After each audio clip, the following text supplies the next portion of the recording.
दिन दहाड़े दो पुलिस एहलकारों को बदामी बाग में शहीद किया जाता है और तीसरे पुलिस एहलकार को थाना नवाकोट की हदूद में शहीद किया जाता है। फ़ोन कॉल रिसीव होती है ठीक और वो होती है मुखबर की, और मुखबर कहता है कि आपको शूटर रेहान भट्ट की तलाश है। बदामी बाग का इलाका है जहाँ पर वो अपने घर में मौजूद है। मैं पुलिस वालों को मौका ही नहीं मिला अपना वेपन यूज़ करने का। वो जो रेहान भट्ट का वालिद है फयाज भट्ट, वो उन्हीं का वेपन गन पकड़ता है। जिस तरह बॉडीज पड़ी हुई हैं उनकी बेरुमती कर उनको ललकारता है, पुलिस वालों को फायरिंग करता है। मुखबर जो था वो फैजान भट्ट शूटर, रेहान भट्ट रेहान शूटर, इनका अपना वालिद फयाज भट्ट था। 2024 में ये उसने थ्रेट दिया था और 2026 में उन्होंने बदला लिया। जो कलदम तंजीमों से जिनके ताल्लुक होते हैं, जो उनके लिए काम कर रहे होते हैं, तो उनका पहला टारगेट फोर्सेस ही होती हैं। पुलिस ने कितनी देर में इनको ट्रेस किया, कितना वक्त लगा इन्हें? पुलिस असास इदारे थे, वो सारे एक्टिव थे और उनका सिर्फ एक ही टारगेट था कि रेहान भट्ट फयाज भट्ट, इनको हमने पकड़ना है।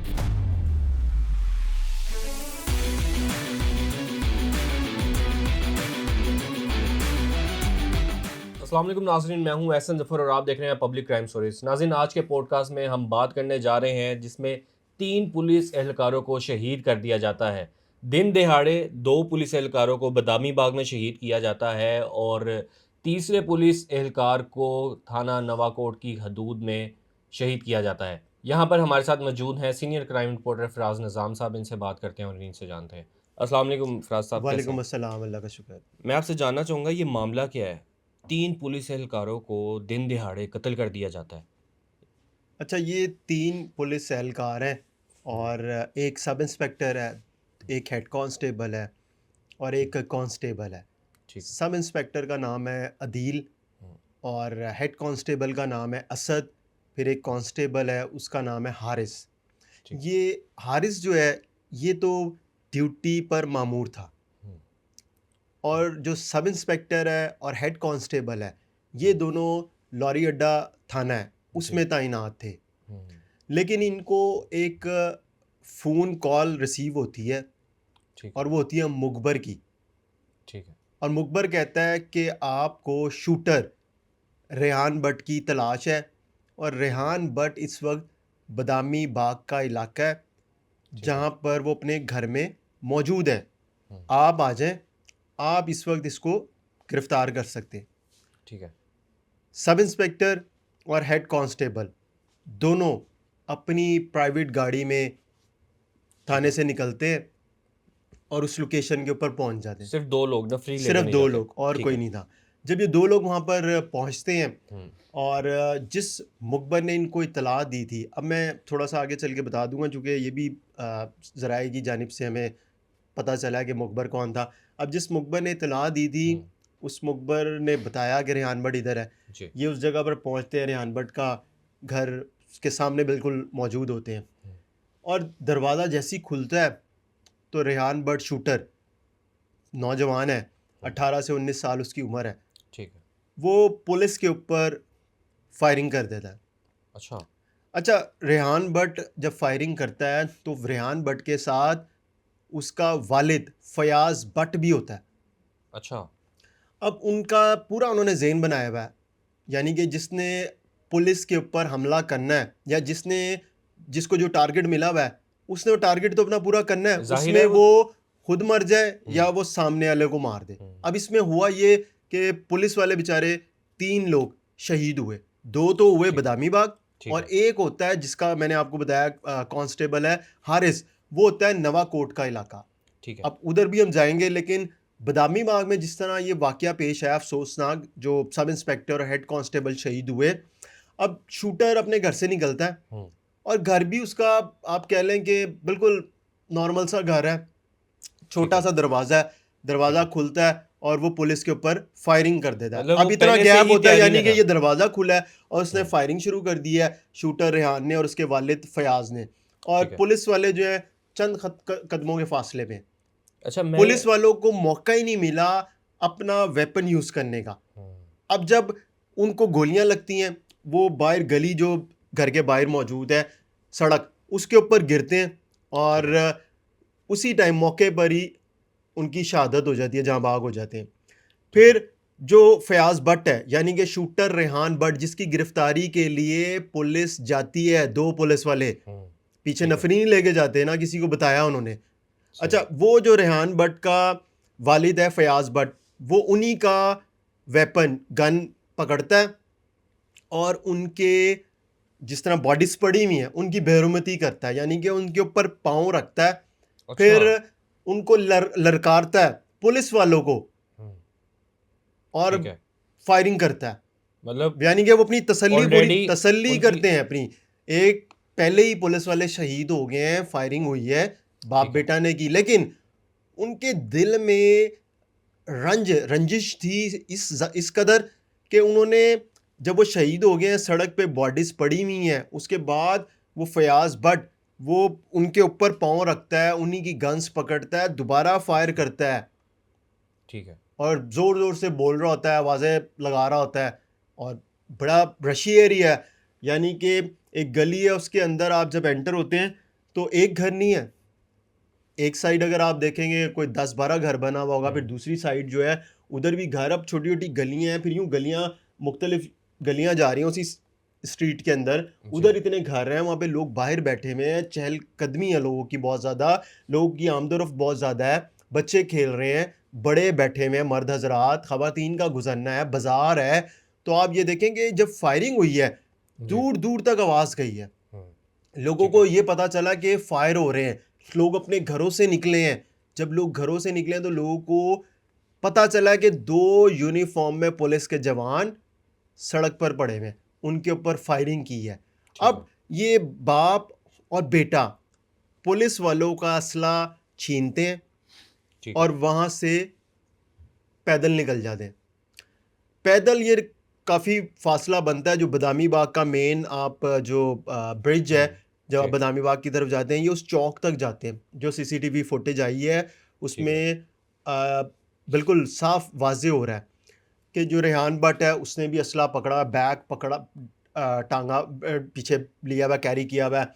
वालिद का भी गेटअप ऐसा है, सलवार कमीज़ पहना हुआ नीले कलर का, दाढ़ी है, बालों में कलर मेहंदी लगी हुई है, उसने भी वेपन पकड़ा हुआ है और लोग डर रहे हैं। सच्ची बात है, ऐसे ही वो यूं वेपन लेके यूं चलते हुए भागते हुए आ रहे हैं ना, ठीक है, सही चौक की तरफ।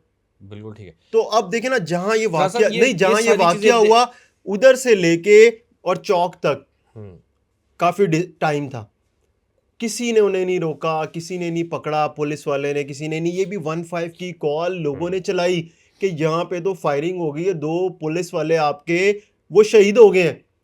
फिर पुलिस की नफरी वहां पर पहुंची है, operation wing, investigation wing, CCD, CTD, फिर हसास इदारे के लोग। जाहिर सी बात है, 2 पुलिस वाले उनकी शहादत हो जाए ना, यूनिफॉर्म में है, आम रूटीन में हम देखते हैं कोई ड्यूटी से वापस जा रहा है, घर जा रहा है, तो उसको टारगेट किया जाता है, लेकिन उसके पीछे भी कोई जाती अना होती है ना जी। अब इधर लोगों को पता ही नहीं था, ना पुलिस को ना कोई आइडिया हुआ उस वक्त। जब इब्तदाई तौर पर रिपोर्ट हुआ तो पुलिस को भी हुआ कि किसने मार दिया, क्यों मार दिया। और फिर जब ये दोनों गए हैं तो जाहिर सी बात है कि इन्होंने किसी अपने सीनियर को एतमाद में नहीं लिया कि इतना बड़ा शूटर है, उसका भाई कुछ साल कबल सीटीडी ने गिरफ्तार किया, काउंटर टेररिज्म डिपार्टमेंट ने, और मुबैना पुलिस मुकाबले में हलाक किया, इसलिए कि उसने फैजान ने 3 पुलिस वालों को शहीद किया था। ठीक है। और जी इसका बदला लिया गया, इसका बदला लिया रेहान भट्ट ने और उसके वालिद फयाज भट्ट ने। अब यहाँ पर मुखबर कौन था जी, जो हमें जराए ने बताया अभी तक की अब तक जो आपने बताई हैं, इसको देखते हुए पता लगता है कि ये प्लानिंग थी और पहले से ही वो तैयार बैठे थे कि पुलिस वाले आएंगे और उनको हम मार देंगे। ऐसे ही है, क्योंकि देखिए ना, अगर मुखबर इतला दे रहा है तो मुखबर तो एक साइड पे होगा, वो दोनों साइडों पे तो नहीं होगा। अब मिसाल के तौर पर किसी ने, मुखबर ने इतला दे दिया कि यहाँ पर फला बंदा है जी, तो वो मुखबर ने जिसको इतला दिया, मुखबर जानता है या वो जानता है, तीसरा कोई नहीं जानता। अब यहाँ वाला जो है उसको भी तो किसी ने बताया कि पुलिस वाले आ रहे हैं। तो मुखबर जो था वो फैजान भट्ट शूटर, रेहान भट्ट शूटर, इनका अपना वालिद फयाज भट्ट था। अच्छा, जिसने पुलिस वाले को, सब इंस्पेक्टर को कहा कि रेहान भट्ट यहाँ पर है, आके पकड़ लो। और वहाँ पर ठीक। पहले से उन्होंने प्लानिंग करी हुई थी कि आज हम अपना बदला लेंगे। अब बदला क्यों लेते हैं ये? 2024 में एफआईआर दर्ज होती है। ठीक है। और जो सब इंस्पेक्टर है अदील, जो शहीद हुआ है, इसने रैकी की थी। उस वक्त ये सीटीडी में था। ठीक है। ये उसकी रैकी पे भी मामूर था, उसकी फैज़ान की। जी। तो फैज़ान के कलदम तंजीम से ताल्लुकात थे। अच्छा। हाँ, उसने, उसको टास्क दिया गया, जो भी मामलात थे, उसने 3 पुलिस वालों को शहीद किया। ठीक है। ये पकड़ा जाता है, इसको मुबैना पुलिस मुकाबले में हलाक कर दिया जाता है, फैज़ान को। जी। अब जो रेहान भट्ट है वो ये कहता है 2024 में, इस हवाले से थाना शफीकाबाद में मुकदमा भी दर्ज है कि जो सब इंस्पेक्टर है उसने कहा कि ये थ्रेट कर रहा है रेहान भट्ट, फैज़ान भट्ट का भाई, अच्छा, कि मैं तुम लोगों को कत्ल करूंगा, तुम लोगों को अच्छा, मारूंगा, जैसे कि तुमने मेरे भाई फैज़ान भट्ट को मारा है, कत्ल किया है, मैं बदला लूंगा और फिर तुम मुझे तलाश करोगे। तो देखिए 2024 में ये उसने थ्रेट दिया था और 2026 में उन्होंने बदला लिया। अब इस दौरान ये होता है जब फैज़ान पकड़ा जाता है और मुबैना पुलिस मुकाबले हलाक हो जाता है, तो वो रेहान भट्ट को भी पकड़ते हैं सिक्योरिटी इदारे। अच्छा। ठीक है, जब वो रेहान भट्ट को पकड़ते हैं तो रेहान भट्ट 2-3 माह उनके पास रहता है, वो अपने पास रखते हैं, लेकिन ये ज़हनी तौर पे कहा जाता है कि ये ज़हनी तौर पे डिस्टर्ब है, तो इसका इलाज होना चाहिए। अच्छा, इसका इलाज भी होता है, तो उन्हें लगता है कि ये तो वैसे ही ऐसा है और नहीं होगा। अब आप देखें कि उसने 2 साल बाद अपने भाई का बदला लिया और वालिद भी शामिल था। वालिद ने भी रंजिश रखी हुई थी अपने बेटे के, जो मुबैना पुलिस मुकाबले की, और भाई ने भी, और दोनों ने प्लान किया। दोनों ने, वालिद ने कहा कि रेहान भट्ट को आगे पकड़ लो और वो यहाँ पर मौजूद है घर में। उसके बाद ये सारा वाकया पेश आया और उसके बाद ये निकले वहाँ से रिक्शा लेके नवाकोट आए हैं। हाँ, यहाँ पे थोड़ा सा एक ट्विस्ट आता है कि जो हारिस सलीम है उसको क्यों शहीद किया जाता है, उसके पीछे क्या रीज़न? अच्छा, ये था कि इन्होंने पुलिस को इंगेज किया। ठीक है। वो इस तरह से कि जब इन्होंने बदामी बाग में सब इंस्पेक्टर और हेड कांस्टेबल को शहीद किया, जी। तो उस रोज़ 13 अगस्त थी जी। और लॉ एंड ऑर्डर की ड्यूटीज़ थी। अब सारी पुलिस तो लॉ एंड ऑर्डर की ड्यूटी पर मामूर थी। होता ये है कि जब इनको शहीद किया जाता है, जाहिर सी बात है, छोटी चीज़ नहीं है ये, छोटी आम बात नहीं है कि 2 पुलिस वालों को शहीद कर देना और इस तरह गोलियां मारनी, फिर वो दंदनाते पूरे शहर में फिर रहे हो। वो यहाँ से निकल के पहुँचते हैं इधर यतीम खाना चौक के पास, नवाकोट के पास। ठीक है। एक मजहबी जमात है, उसके मरकज़ के बाहर जो पुलिस वाले तैनात थे उनके ऊपर फायरिंग करते हैं अंधाधुंध। इन्होंने किया पुलिस को ही टारगेट, क्योंकि जब फैज़ान भट्ट था वो भी पुलिस को टारगेट करता था और रेहान भट्ट, फैज़ान भट्ट का भाई, इनका वालिद फयाज भट्ट, इन्होंने भी पुलिस को ही टारगेट किया। ठीक है। टारगेट 2 जगह पे करने का मकसद ये था कि पुलिस को आप बिल्कुल डिस्टर्ब कर दें, मतलब ब्लैंक कर दें कि ये बिल्कुल कि हो जा रहा है, ये कौन है, टारगेट किलिंग कौन कर रहा है। पहले वहाँ पे टारगेट किलिंग की, फिर यहाँ पे, अब तीसरी जगह तो कोई नहीं है।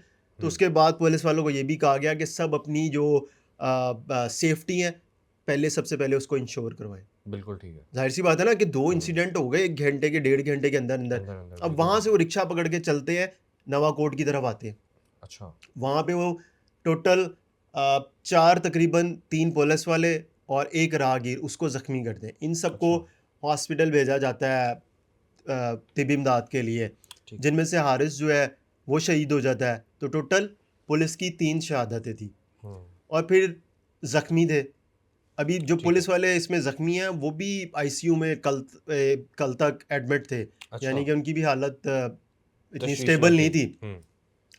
तो उसके बाद वो फरार होते हैं फरार इस तरह होते हैं कि वो एक LWMC की गाड़ी छीनते हैं, वो लेके यूज़ करके आगे से आगे निकलते अच्छा, हैं गन पॉइंट पे छीनी गन जाती है। और फिर वो शादरा पहुंचते हैं। शादरा में जाकर एक घर होता है, ठीक यानी है। कि वो घर देख लें आप, बिल्कुल दूर दूर तक कोई किसी का कहीं घर है कहीं घर है, वो जगह ऐसे ही है ज़रा। ठीक है। तो उधर एक फैमिली को यरगमाल बनाते हैं असले के ज़ोर पे, अच्छा। और जब फैमिली को यरगमाल बनाते हैं तो पुलिस इनकी लोकेशंस ले रही होती है। हम्म। फिर इसी दौरान जब एक जगह पे इनको रोका जाता है, वहाँ का मुतलका जो SHO उसको मुखबरी होती है, तो ये फायरिंग करते हैं। फिर उसको शक हो जाता है पूरा कि ये वही लोग हैं। एक जगह पे ठीक बाइक है। भी यूज़ करते हैं, छीनते हैं, जो भी जैसे भी करते हैं। अच्छा। वहाँ पर ये पहुँचते हैं तो वहाँ पर फिर नफरी जाती है और इनको पहले कहा जाता है कि जी आपको घेर लिया गया है चारों तरफ से, तो आप ठीक है। सरेंडर कर दें। हम्म। ये नहीं करते हैं और फिर पुलिस मुकाबला होता है जिसमें रेहान भट्ट, उसका वालिद फयाज़ भट्ट हलाक होते हैं। इनके साथ एक और साथी था इनका, अच्छा। जो वहाँ से फ़रार हो गया, फ़रार होने में कामयाब हुआ है। ठीक है। उसके हवाले से अभी पुलिस और जो कानून नाफिज करने वाले इदारे, असास इदारे, वो ये पता लगा रहे हैं कि वो कौन था हम्म। और उसका ताल्लुक कहाँ से है। एक नाम तो है, सामने आया है, लेकिन वो उसका, जिस तरह हमारी बात हुई सिक्योरिटी इदारों से, जी। तो उन्होंने बताया कि वो नाम कंफर्म नहीं है, ठीक है। सही नाम नहीं है। और अभी तो ये है कि इसका पता लगाना है, हमने तफ्तीश कर रहे हैं कि इसका असल नाम क्या है, फिर ये कब से इनके साथ अटैच था ठीक है। और ये कहाँ का रहने वाला था। अब इनको टास्क मिलता था, यानी कि कलअदम तंजीम की तरफ से अफ़गानिस्तान भी अच्छा। जाते थे ट्रेनिंग के लिए, ये जाता था फैज़ान। ठीक है। तो वहाँ से जब इसको टास्क दिया गया टारगेट किलिंग पुलिस की, तो इसने 3 पुलिस वाले शहीद किए। शहीद की। ठीक और है। फिर उसके बाद जो था इसका वालिद फयाज़ भट्ट और रेहान इसका भाई, वो लोग भी इसी ट्रैक पे चल रहे थे, ठीक है। सेम। सेम। हम्म। और अब सिक्योरिटी इदारों का ये बताना है कि हमने इस केस से रिलेटेड जो चीज़ें चल रही हैं, उसमें एक खातून को हिरासत में लिया, लड़की को, ठीक है। और 2 पुलिस वालों को लिया है हिरासत में। दोनों अच्छा, पुलिस वालों का ताल्लुक भी लाहौर खातून और पुलिस से पुलिस है। वालों को क्यों हाँ, हिरासत में उनका लिया ये है गया? कि दोनों पुलिस वालों का ताल्लुक लाहौर से ही है, लाहौर पुलिस अच्छा, से ही है। ठीक है। और जो खातून है लड़की, वो इनकी बहन है, रेहान भट्ट की, और फैज़ान फैज़ान की। की। ठीक है। अच्छा, मैं एक और चीज़ आपसे जानना चाहूँगा, जो पुलिस वालों को हिरासत में लिया गया है, क्या वो जो अदील आशिक एसआई हैं, इनका कोई जानने वाले थे, इनके करीबी थे? नहीं, अदील आशिक के जानने वाले नहीं थे। ये अभी तक की जो इतलात हैं, ज़राए की जानिब से बताया गया हमें सिक्योरिटी, कि इन सब लोगों का ना, इन लोगों से अटैचमेंट थी, मिलना-जुलना था। रेहान भट्ट से या उसके रेहान भट्ट से और उसके वालिद से। वालिद से, फ़याज़ से? ज़्यादा रेहान भट्ट से। वो होता ये है कि जब भी कोई पुलिस मुकाबला होता है हुँ। ना, और कोई भी एक मशकूक शख्स होता है घर में से, जी। और पुलिस मुकाबला हो जाता है, तो फिर उस घर के ऊपर, उसके घर के लोगों के ऊपर नज़र रखी जाती है ठीक है। कि यार ये अभी भी तो उस मशकूक एक्टिविटीज़ में मुलविस तो नहीं है। सही है। तो वो इस चीज़ का पता लगा रहे हैं, तफ्तीश कर रहे हैं कि इनका, ये क्यों इससे मिलते थे, क्योंकि लोगों ने बताया कि इनके घर तो पुलिस वाले आते थे बिल्कुल, और बिल्कुल। काफ़ी देर तक बैठे रहते थे, काफ़ी सही। मिलना-जुलना था इनका। ठीक है। एक होता है ना, पुलिस वैसे जा रही है, तो हाँ। वैसे भी जाएगी, कितनी दफ़ा जाएगी? हुँ। एक आपका साथ उठना-बैठना हो, तो फिर ज़ाहिर-सी बात है करीबी अटैचमेंट हो जाती है ना। वो बेशक बिल्कुल आप सही। मुखबरी के तौर पे कर रहे हों, या फिर इसके पीछे मकसद क्या है। अच्छा। अच्छा, अब ये जो मकसद है, ये बड़ा इम्पोर्टेंट है कि पता लगाना है कि ये पुलिस वाले जिनको हिरासत में लिया गया है, इनकी तस्वीर भी थी रेहान भट्ट के साथ, तो इन ठीक है। लोगों का आपस में मिलना-जुलना किस तरह का था? हाँ, बिल्कुल सही है। अगर आप किसी की मुखबरी भी कर रहे हैं, तो मुखबरी भी इस तरह तो नहीं होती ना कि आप घर जाके बैठ गए तो आप बैठ ही गए, बिल्कुल ठीक। और उन लोगों को आपने दहशतगर्द डिक्लेयर किया हुआ है। यानी कि हाँ। एक भाई को कुछ साल पहले आपने पुलिस मुकाबले में मार दिया है, हुँ। और अब 2026 में वही उसी का भाई उठता है और वो पुलिस वालों को शहीद कर देता है, 3 को फिर, और वालिद भी जो है पुलिस वालों पर गोलियां चलाता है। मतलब इन्होंने फरार होने की भी पूरी कोशिश की, लेकिन इनको मौका नहीं मिला फरार होने का। फरार होने की इन्होंने पूरी कोशिश की, लेकिन इनको मौका नहीं मिला। और इन्होंने जब ये शेखुपुरा की तरफ गए हैं, तो ये एक मदरसे में भी गए हैं, मदरसा है, अच्छा, तो ठीक है। जिधर इनका बड़े अटैचमेंट है उनके साथ, तो ठीक है। उसके बाद ये उस घर में गए, पहले मदरसे गए, उधर से फिर ये उस घर में गए जहाँ पे इन्होंने लोगों को यरगमाल बनाया, और जहाँ पर इनके पीछे सारी पुलिस सिक्योरिटी इदारे पहुँचे हैं, जहाँ पर पुलिस मुकाबला हुआ है। तो अब आप ये सही। देखें ना कि अगर तो 2 साल पहले रेहान भट्ट ने थ्रेट किया था कि मैं तुम लोगों को मारूंगा, तुम लोग जी। मुझे तलाश भी नहीं कर सकोगे, तो ये बड़ा एक आप कह लें पुलिस की सिक्योरिटी इदारों की भी आप देखें इसमें कहीं ना कहीं कमी कुताही है, सुस्ती है कि एक शख्स है जो वो आपको थ्रेट थ्रेट कर कर रहा रहा है है। पुलिस को, और हाँ। उसका बैकग्राउंड आपको पता है कैसा चलता आ रहा है, तो उसके बावजूद आप इतने रिलैक्स मूड में थे। हाँ। और फिर जब इतला मिलती है आपको कि जी आ जाए रेहान भट्ट यहाँ पर इस घर में मौजूद है, तो सिर्फ एक सब इंस्पेक्टर और हेड कांस्टेबल चले जाते हैं। उनका जो जिस तरह का चलता आ रहा है कि भाई ने भी 3 पुलिस वालों को शहीद कर दिया है, हाँ। तो आपको कम से कम नफरी लेके जानी चाहिए थी जो बिल्कुल आपके अच्छी तरह। पीछे मौजूद होती। अब अगर नफरी मौजूद होती तो बदामी बाग घर से पुलिस वालों को शहीद करके ये नवाकोट तक पहुंचते, कभी भी नहीं पहुंचते। बिल्कुल ठीक। इनका बदामी बाग के ही उधर ही इलाके में घिराव कर लेना था पुलिस ने। सही। अच्छा, इससे पहले भी माजी में भी कोई टारगेट किलिंग इस तरह पुलिस को टारगेट किया गया? अब पुलिस को टारगेट किया गया है, होता था, तो उनके पीछे भी इसी तरह की वजूहात होती थी ना। बिल्कुल ठीक है। अब ये है कि रेहान भट्ट और उसका वालिद दोनों मुकाबले में मारे गए, तो अगर तो वो पकड़े जाते जिंदा, तो उनसे पूछा जाता ना, सिक्योरिटी इदारे पूछते कि तुम्हारा क्या मकसद था। हाँ। हेड कांस्टेबल, सब इंस्पेक्टर, उनको शहीद करने का, चलो उनको शहीद किया, तो तुम नवाकोट क्या करने के लिए पहुंचे थे। अब इन बिल्कुल ठीक है। दो जो मुख्तलिफ वाक़यात हैं, इनको देख के और जिस तरह की उन्होंने फायरिंग की है, जिस तरह राइफल चला रहे हैं, पिस्टल चला रहे हैं, तो उनको चलाने आती है ना। हाँ। और फिर उनका मकसद ये था जाहिर है उन्होंने कि कहीं से तो पुलिस को ट्रेनिंग मिली टारगेट होगी। करना बस। और होता इसी तरह है। जो बिल्कुल। कलअदम तंजीमों से जिनके ताल्लुक होते हैं, जो उनके लिए काम कर रहे होते हैं, तो उनका पहला टारगेट फोर्सेस ही होती हैं। बिल्कुल सही। वो जिस उसको भी टारगेट करना चाहते हैं, तो उनको टारगेट मिला होता है और उन्होंने वो टारगेट अचीव करना ही होता है अपना। सही है। अच्छा, मैं आपसे जानना चाहूँगा कि पुलिस ने कितनी देर में इनको ट्रेस किया, कितना वक्त लगा इन्हें? देखें, जैसी बदामी बाग वाला वाकया पेश आया है, जी। उसके बाद ही पुलिस को अलर्ट जारी कर दिया गया था। ठीक है। और फिर जब नवाकोट हुआ है, तो उसके बाद तो फिर देखें ना कि पुलिस और जो असास इदारे थे, वो सारे ही एक्टिव थे, ठीक और है। उनका सिर्फ एक ही टारगेट था कि रेहान भट्ट और फयाज भट्ट, इनको हमने पकड़ना है। जैसे ठीक है। जैसे को तैसे हम पकड़े, पहुंचे, जितनी देर हमें लगे, हमने इन्हें ट्रेस करना ही करना है। उसी वक्त मशीनरी एक्टिव हो गई थी, और जाहिर सी बात है कि ये दहशत ही फैल रही थी। आप देखें, खौफ रास था। अब जिस जगह पे आप बदामी बाग में, इतना मैं आपको बता रहा हूँ कि लोगों का रश है, उधर 2 पुलिस वालों को आप शहीद करके और आप पैदल यूँ निकल के जा रहे हैं, सीसीटीवी फुटेजेस में आ रहे हैं आप, और आप यूँ भागते हुए भी जा रहे हैं, तो लोग आपसे डर के, आपके खौफ से, जो आपने असला हाथ में पकड़ा हुआ है, आपका गेटअप है, वो पीछे हट रहे हैं। बिल्कुल इसी तरह। अब कोई आम किसी ने मारना होगा ना पुलिस वाले पे, किसी पे भी, तो चलो उसने एक पिस्टल निकालना, उन्हें फायर कर देना है। अब इनका पूरा गेटअप ही वैसा था। हाँ। जो एक होता है, जिस तरह आप कह रहे होते हैं ना कि दहशतगर्दों वाला, बैग शैक पहना हुआ है, और फिर इतने धड़ल्ले के साथ आप मार के पूरे इलाके में दंदनाते फिर रहे हैं, बाहर तक पहुंचे हैं, रिक्शा लेके आप घूम रहे हैं, अच्छा, दूसरे स्पॉट पे आप पहुंच रहे हैं। आप देखें, एक जगह पे तो आपने कर दिया है, तो आपको ये भी नहीं है कि कॉल चल पड़ी है 15 की, जाहिर सी बात है, मैं 2 पुलिस वालों को मैंने हमला कर दिया उनके ऊपर, तो मैं वहाँ जाके भी गोलियां चला रहा हूँ, मैं तो रास्ते में ही ना कहीं पकड़ा जाऊँ, मैं रास्ते में ही ना मारा जाऊँ।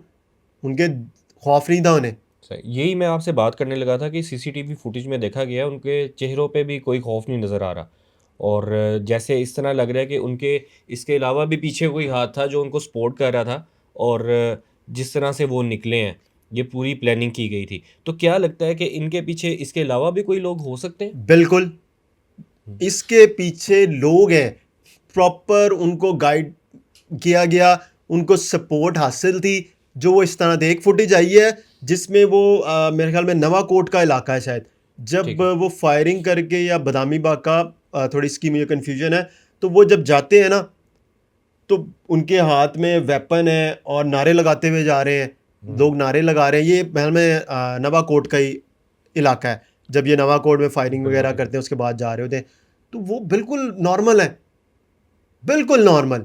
क्या आप देखें ना, ऐसा लगता है कोई सिक्योरिटी वाला जा रहा है हाँ, सिविल कपड़ों में, जिसने यूं करके राइफल भी पकड़ी हुई है, बड़ी वाली गन पकड़ी हुई है, पिस्टल भी पकड़ा हुआ है, और वो जा रहे हैं आराम से। तो इन लोगों को टारगेट दिया जाता है ना, तो वो टारगेट अचीव करना है और फिर सपोर्ट होती है पीछे से, और माइंड आपका, दिमाग जो है आपका ब्रेन वॉश किया जाता है। अब आप देखते हैं जब खुद कुछ धमाके होते हैं उसमें भी तो ब्रेन वॉश किया जाता है ना, आपको वहाँ पे काउंसलिंग की जाएगी इस हवाले से, आपको बताया जाएगा पूरी कि यार ट्रेनिंग आप दी जाती है, जिस बड़ा, तरह से उन्होंने ये फायर आपके लिए किया। अच्छा होगा, आप तो एक जहाद कर रहे हैं, आप तो सही रास्ते पे चल रहे हैं। तो अटैक्स भी देखें किन पे हो रहे हैं, सारे सिक्योरिटी फोर्सेस के ऊपर हो रहे हैं।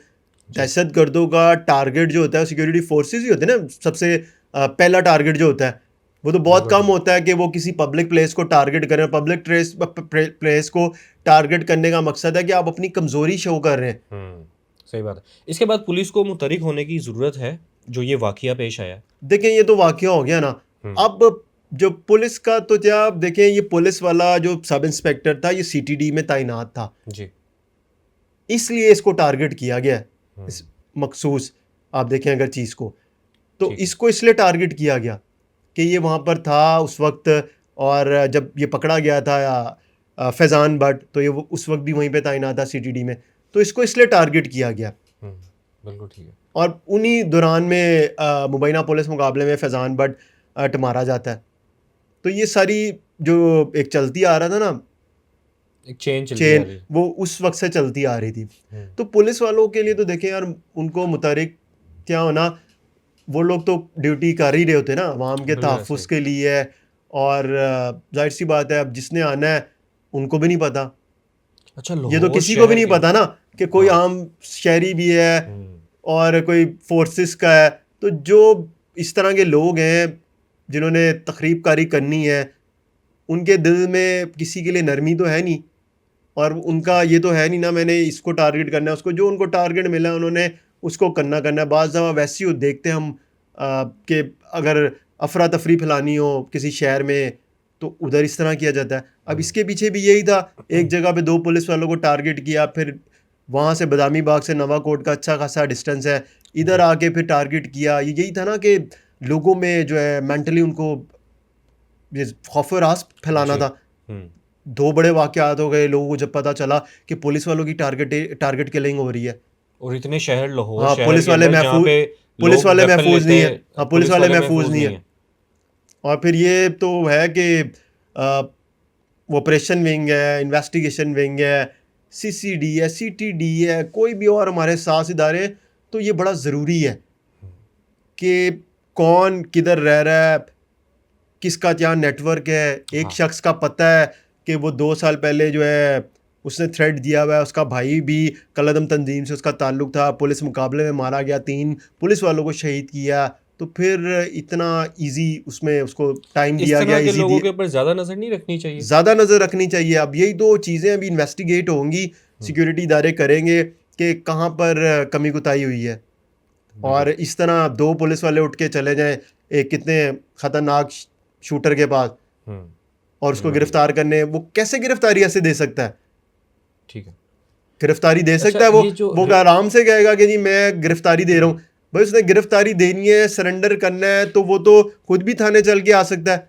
हाँ। और आप गिरफ्तार करने जा रहे हैं तो बड़ा ज़रूरी है कि आपके साथ फोर्स लाजमी हो। बिल्कुल। अगर आप अकेले उठ के चले गए, कोई फिल्म नहीं चल रही थी, हम बिल्कुल फिल्मों ठीक है। में देखते ना कि वो एक बंदा उठ के चला गया तो उसने 10 लोगों को मार दिया और वो गिरफ्तार पकड़ के भी ले आया।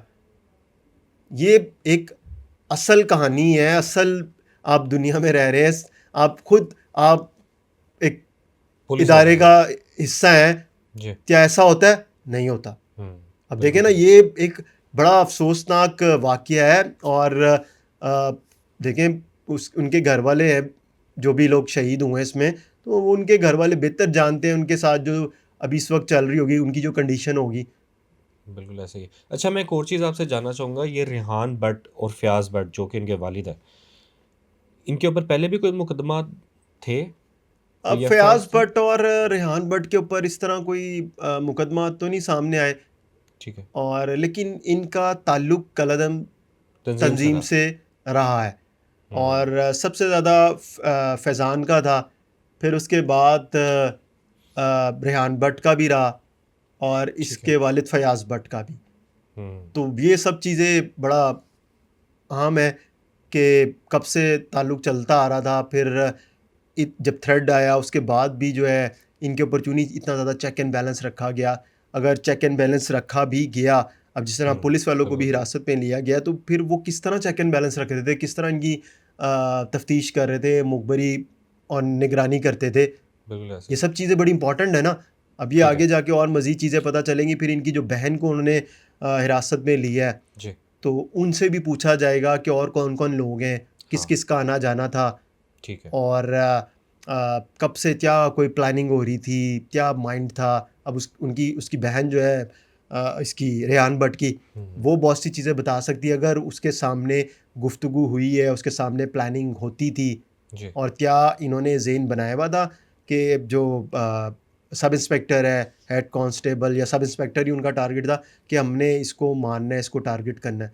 तो ये अब उसकी बहन से तफ्तीश की जाएगी, और फिर बहुत सी चीज़ें सामने आएँगी। ये भी केस ख़त्म नहीं हुआ यहाँ तक कि रेहान भट्ट और उसका वालिद फयाज़ भट्ट पुलिस मुकाबले में हलाक कर दिए गए। अभी तो और भी बहुत सी चीज़ें सामने आएँगी। तीसरा जी, साथी कौन था, हुँ, फिर उसका इसमें क्या किरदार था, वो इनके साथ-साथ ही था। पुलिस का सिक्योरिटी इदारों को बताना है कि वो वहाँ से फ़रार हुआ है। तो वो कहाँ फ़रार हुआ, उसको कब तक ट्रेस कर लिया जाएगा, पता लगाया जाएगा कि कहाँ से इसका ताल्लुक है, कौन था, इसने किस-किस की इसकी क्या प्लानिंग थी, अभी किसी और को भी टारगेट करना था। तो ये चीज़ें बड़ी बिल्कुल। इम्पोर्टेंट है, ये ताकि पता चल सके ना सिक्योरिटी इदारों को।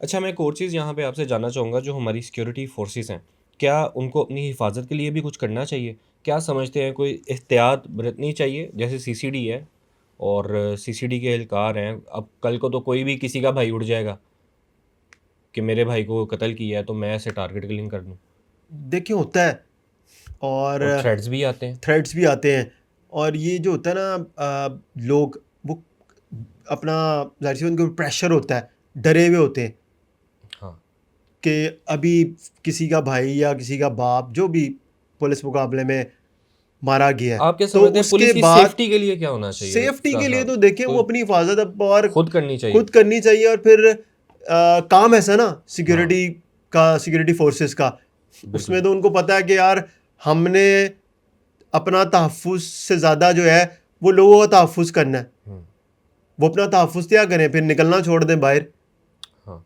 अंदर ही कमरों में बैठे रहें। तो उन्होंने अपनी ड्यूटी भी तो करनी है ना। बिल्कुल सही। अब ज़ाहिर-सी बात है, वो तो जब सर्विस में आते हैं तो उनको पता होता है कि ठीक कह रहे हैं आप। हमने हर अच्छे-बुरी हालात से गुज़रना है। अब जो हुँ, शहीद हुए हैं उनके घर वालों को तो नहीं पता था ये शहीद हो जाएँगे, बिल्कुल सही इनको बात कोई है। मार देगा। हुँ,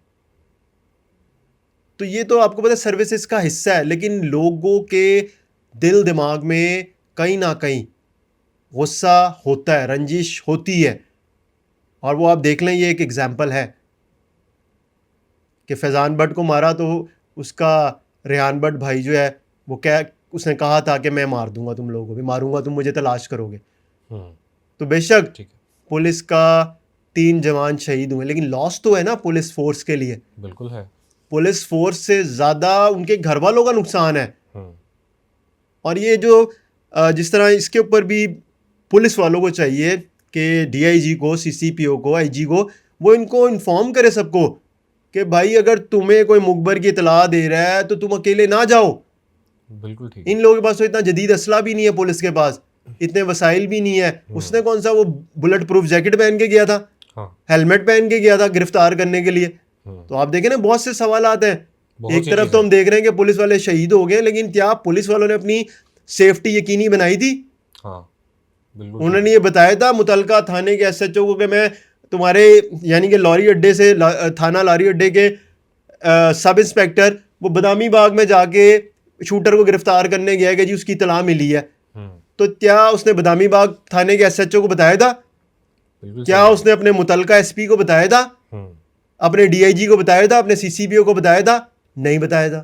हम्म, अगर बताया था तो वो पता चलना चाहिए ना फिर कि वो बिल्कुल सही हेड कह रहे कांस्टेबल के साथ कैसे चला गया। हैं। हाँ। एक हेड कांस्टेबल जा रहा है, उसके पास तो एक राइफल है हम्म, और एक बिल्कुल शूटर सही। हो। लोग मरवाते ही शूटर की मदद से। जितने भी केसेस हैं आप देख लेना, इतने हाँ, इतने पैसे दे के हायर करते हैं, फिर शूटर हायर इसलिए किए जाते हैं ना, वो एक्सपर्ट होते हैं। तो आप बिल्कुल शूटर को सही। पकड़ने के लिए जा रहे हैं और दो लोग चले जाते हैं उठ के। हम्म, उसने कौन सा आपसे हाथ मिला के और कहना था चले जी मैं आपके साथ चलने के लिए तैयार हूं। तो ये सब बिल्कुल सही चीज़ें कहा। पुलिस को देखनी चाहिए कि हम्म, हमारी कहाँ कमी कुताही है। और देखें ना, इस कमी कुताही की वजह से 3 शहादतें हो गई हैं, हाँ। अभी 3 लोग जख्मी भी हैं। अच्छा फराज साहब, मैं जानना चाहूँगा आपसे, जो फैज़ान भट्ट था उसका भाई था रेहान भट्ट, इसके अलावा भी इनका कोई भाई है या रेहान भट्ट की शादी हुई हुई है, कोई उसके बीवी बच्चे, इसके अलावा फैमिली में कोई लोग और भी मौजूद हैं? जो हमें मालूमात मिली है सिक्योरिटी इदारों की जानिब से, तो उसके मुताबिक फैज़ान हम्म, वो सिंगल ही था, यानी कि उसकी शादी नहीं हुई थी। ठीक है। और रेहान की भी शादी नहीं हुई थी। रेहान की तो उम्र 18-19 साल आपको मैं बता रहा हूँ। फिर उसके अलावा एक इनकी बहन, जिसको अब इस सारे वाक़ये के बाद अपनी हिरासत में ले लिया सिक्योरिटी इदारों ने, ठीक जिससे अब है। तफ्तीश की जाएगी। और हम्म, एक वालिद था। तो पहले हम्म, जिस तरह फैज़ान पुलिस मुकाबले में मारा गया, फिर अब ठीक है। रेहान भट्ट और उसका वालिद मारा गया, तो जी। पीछे इनकी एक बहन ही है। अब उससे पुलिस तफ्तीश करेगी। और बाकी इनकी वालदा का ये मुझे पता चला था कि वो काफ़ी साल पहले ही, यानी कि ठीक है। जब ये छोटे थे तो उस वक्त में इंतकाल हो गया था इनका। तो बाकी इनकी फैमिली में कोई भी नहीं बचा। बहुत शुक्रिया फराज साहब आपके वक्त का, थैंक यू सो मच। नाज़रीन, मज़ीद इस तरह के पॉडकास्ट देखने के लिए पब्लिक क्राइम स्टोरीज़ को सब्सक्राइब कीजिए और मुझे दीजिए इजाज़त। अल्लाह हाफ़िज़।